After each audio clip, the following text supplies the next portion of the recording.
Thank you for joining us for an analysis of Navistar. We'll look at the company, its competitors, the environment in which it operates, and the present recommendations to address the key problems facing the company. The merger of McCormick Harvesting Machine Company and the Deering Harvester Company in 1902 resulted in the formation of International Harvester Company.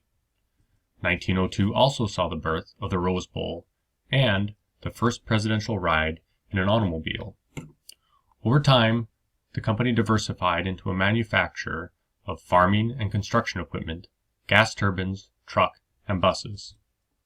Fast forward 83 years to a rough 1986, with Bill Buckner giving the Mets a World Series win over the Red Sox as an easy grounder rolled between his legs. The agricultural market was also very rough, forcing the sale of the agricultural and other segments of International Harvester. The remaining truck and engine divisions were renamed Navistar. The Chicago Bears released the Super Bowl Shuffle in celebration of the new name and their win over the Patriots in the Super Bowl.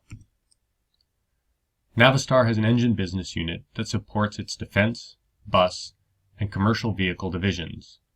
They purchased a Brazilian engine manufacturer, MWM, in 2005 to produce engines for the Brazilian market, as that market requires a significant amount of local content. Navistar has joint ventures to build heavy-duty trucks and engines in China. Joint ventures with Ford and Mahindra were both dissolved in 2013. Navistar is headquartered in Lisle, Illinois, and employs 16,500 people. In 2010, Chairman and CEO Dan Oustian pushed the company into an engine technology that did not meet emission standards. The company was able to continue selling engines through the use of emission credits and remain profitable until 2012, when huge fines from the EPA and reliability issues with the engines caused a huge loss in sales. High warranty and lawsuits from the EPA and customers remain large liabilities for the company. A new management team is in place to help turn the company around.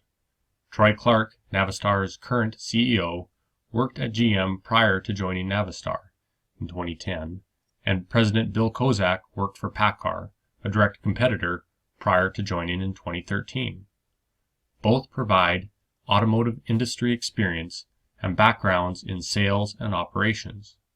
This will be critical as Navistar works to cut operational costs while simultaneously trying to increase sales. A reduction in losses shows they have been successful thus far. This turnaround must happen in the general environment of the North American truck market. The truck manufacturing industry is tightly tied to the overall economic environment. As the GDP of the U.S. and foreign markets grow, there is an increased need for heavy trucks to move goods and build houses.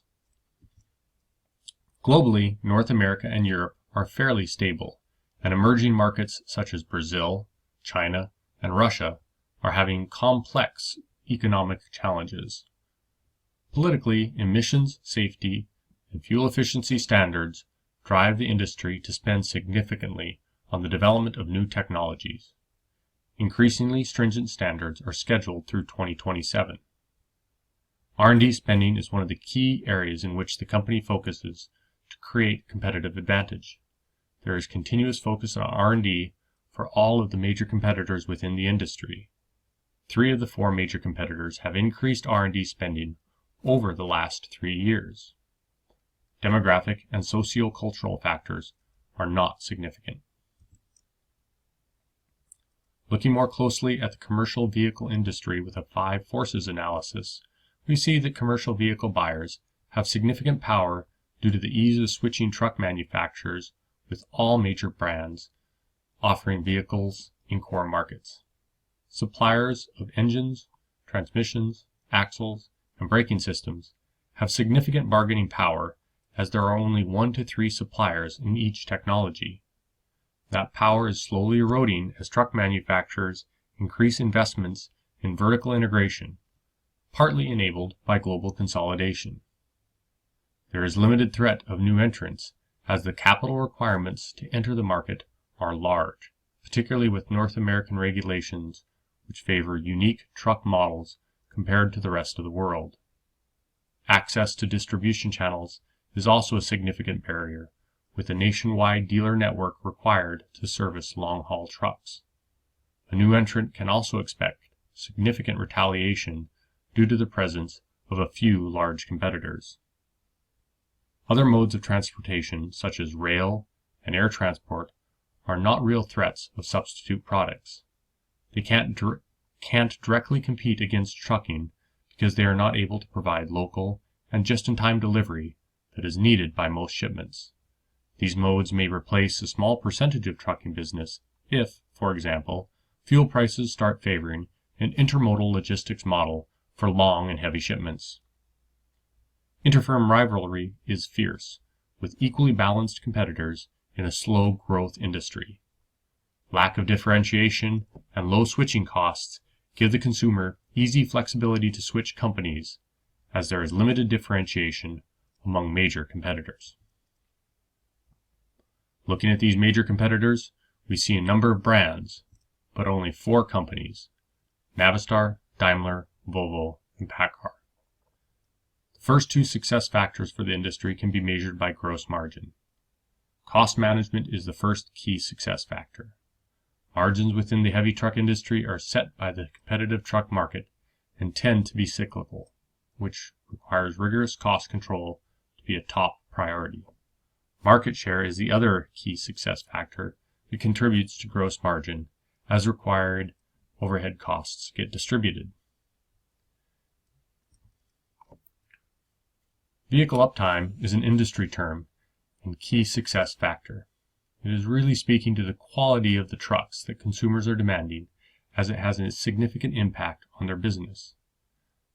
An unbiased measurement across competitors is not available, but fleet customers are able to measure and base large buying decisions on this critical factor.